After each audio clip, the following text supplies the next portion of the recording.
Hello everyone. Today I just want to make a short tutorial guide on how to poke with Bryan in Tekken 7. So I coach a lot of Bryan players, and the biggest problem I notice with most of them is that they do not know how to poke. They're very focused on big moves, big counter hit launchers, and outside of that they don't have much offensive threat, right? So if you can just not get counter hit, you don't have very much to worry about fighting the character. The problem with this is that most of Bryan's big counter hit buttons all have big weaknesses attached to them. They're either linear, they're slow, they're very bad on whiff, stuff like that, right? They're not very good for getting information. They're not very good for continuing our offensive presence, right? They are cash out moves, right? They're big read moves. When we have info, when we're confident that our opponent's going to press something, that's when we rip the button. But these Bryan players are so focused on this, they don't know how to poke. They don't have a proper offensive presence. They're not getting information, etc., etc. So, first let's just talk about poking really quick and what it is. So when we're talking about pokes are fast buttons that are good on block, you know, -1, -2, -3, etc., stuff like that generally. You know, fast startup, good on block, relatively good on whiff, right? Just buttons to check your opponent, stop them from, you know, pressuring you, to start your own offensive presence, and to get information, right?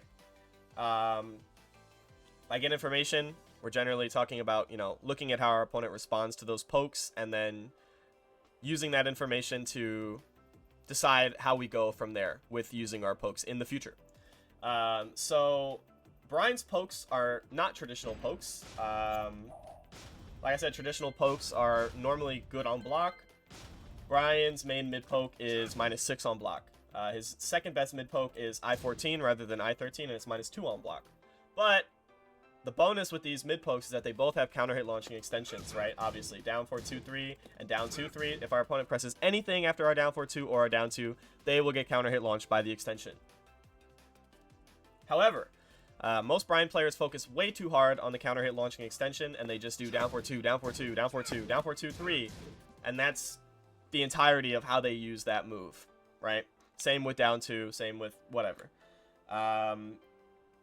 The biggest concept that we have to understand to properly understand Bryan's poking game is the concept of mental frames. So when we're talking about mental frames, we're generally talking about mental frame advantage. Mental frame advantage refers to moves that are not traditionally plus, right? They don't traditionally give frame advantage. But due to fear of a follow-up, an extension in a string, something like that, right? The opponent kind of has to respect it, and it can be treated like it is plus. So now that we understand this term, we can apply it to Bryan's poking game, right? Because, yeah, even though this is -6, this is -2, stuff like down forward 1 is -5, right? And, you know, his down back 3 is -1 on hits, right? We have really good follow-ups off of all of these that we can use to deter our opponent from pressing on our pokes. Now, just to get this out of the way very quickly, if your opponent is mashing something every time you do a down 4-2, every time you do a down 2, just rip the extension, right? Just to get that out of the way. I mean, if you're a low-level player, this is probably what you're experiencing, so don't feel bad about just doing down 4-2-3 all day, you know, and not getting punished for it, whatever. If it works, it works. But eventually, you're going to get to the intermediate level, and that's when this video is going to come in handy. So, now that we understand mental frame advantage, how can we apply that to Bryan's poking game? Well, to put it simply, we can pretty much do whatever we want after this stuff. So we can treat these like they're real down forward ones, like they're real I-13, -1, -2, -3, whatever, mid pokes, even though they're not, because of the extension.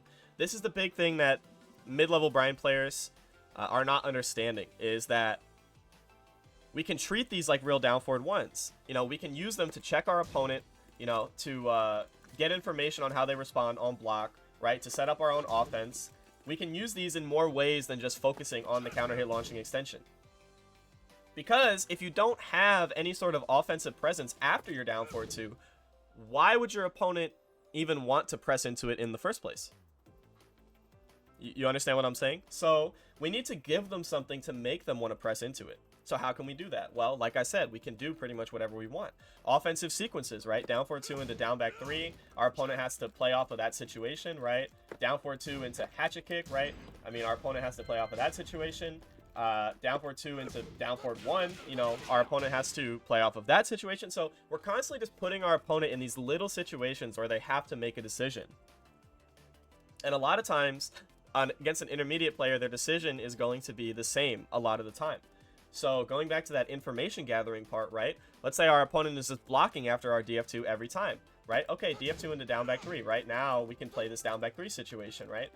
You know, DF2 into even like a slow button, like a back 1. Now we're plus again, right? Our opponent's blocking after everything. We can continue our offense. You know, I could sit here all day and name 1,000 moves you can do after all these pokes, but you get the idea, right? If our opponent is blocking after our mid pokes, we have offensive leeway, we have mental frame advantage, we can do what we want and go from there. Same with our down forward, our down 2. And same with our down forward 1. Our down forward 1's -5, but because we have all these extensions, right, they're less likely to press on it than they would be a normal -5 move.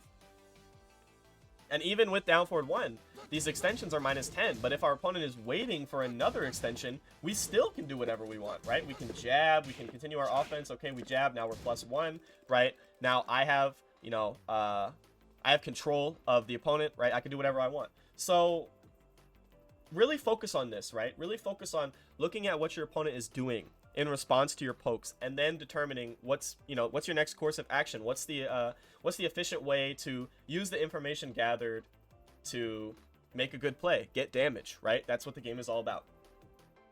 And this is what most Bryan players are not doing.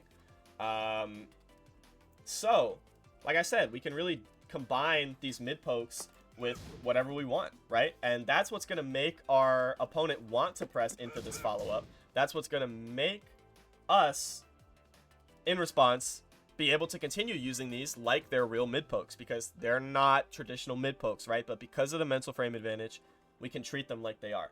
And again, that's what most Bryan players aren't doing. They're not using them like real mid pokes. They're so focused on the counter hit extension that they're not even thinking about how can they set up the counter hit extension. They are just kind of throwing it at the wall and hoping it sticks, right? And that is also what a lot of Bryan players are doing when they're not poking at all and they're just doing counter hit buttons. It's just like, okay, I hope my opponent walks into this. I hope my opponent gets counter hit. But they're not really using, you know, their brain when they're playing. They're playing very much on autopilot, right? So, like we talked about, you know, mental frame advantage, looking at the opponent response, and going from there, right? And I mean, we can use our low pokes the same way, right? Our down back 3 is -1 on hit, right? But because we have a while sending 3 to beat like fast buttons, and we have a northern cross, right? Full cross down forward 4 to beat highs, right?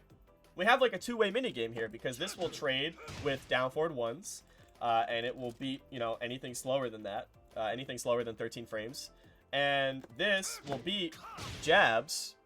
But jabs will beat the wall sending 3. You guys get what I'm saying? So we have this little counter hit mind game here, right? So most intermediate players are often not going to respond to this down back 3. They're just going to let it go.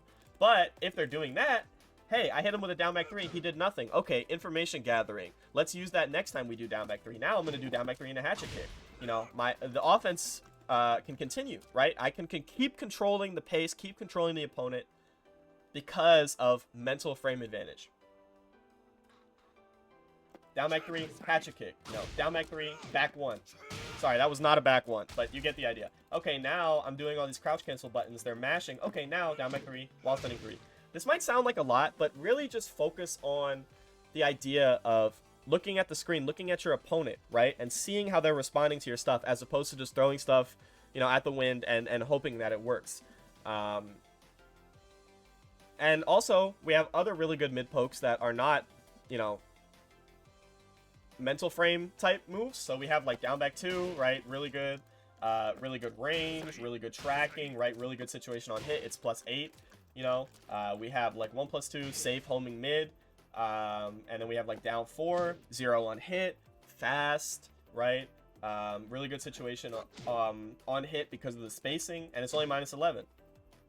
So when we use all these moves in conjunction with our big counter hit buttons, you know, our good, you know, keep out, and we jab, right? We have a proper Bryan game plan.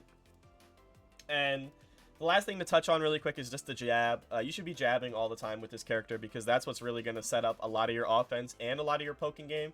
Again, keep your opponent in check. Start your own offense. See how your opponent's responding to your jab. Go from there, right? This should just be your go-to button. You know, from range, really good keep out tool. Really good jab strings, right? 1 2 1, 1 2, you know, 1 1 2 3, and like again, let's just look at this example again, right? 1 2, okay, -2, right? We also have a counter hit launching safe extension from our 1 2, and we have a low. So if we're just controlling with 1 2, right, we're poking, right? 1 2 into hatchet kick, 1 2 back 1, you know, 1 2 into down 4 2, and then our opponent has to play that down 4 2 minigame again. We're just putting them in constant situations, right, where they have to respond. And we're being smart Tekken players. We're taking information, we're putting it in like our you know, mental bank in our notes, right? And we're going from there to continue playing good offense based on the information that we have acquired. And like we said earlier, if our goal is to get our opponent to press into our counter hit launching extensions on our pokes, then this is how we do it, by pressing our offense afterwards, giving our opponent some sort of threat that they have to worry about, and then they're going to be like, hey, I'm tired of, you know, this dude doing down 4-2 into hatchet kick or down 4-2 into down back 3. I am going to press now. Oh, I got down 4-2 3'd. I am dead. So, I think that was pretty much everything I wanted to go over in this video. Hopefully this helped you out understanding Bryan's poking game a little bit better. Hopefully it makes you a better Tekken player. Again, this is the biggest problem I notice with Bryan players. And, you know, it's really easily alleviated by just understanding these few key concepts. One last thing to touch on, right? Let's say our opponent is doing like delayed responses, right? They're blocking our down 4-2. They're seeing that we didn't do the extension, then we're pressing a button. That has let a lot of frames go by, right? So we can counter hit them, right? Down 4-2 and a forward 3, classic. I was doing that like 4 years ago, and I thought I was the smartest Tekken player to ever touch the earth because I figured that out, right? Down 4-2 into forward 3, right? Down 4-2 into 1-2-1, like, you know, all this stuff, right? But it's all about looking at what your opponent is doing and, you know, figuring out where to go from there. So like I said, I hope this was helpful. Thank you everyone for watching, and I hope you have a good day.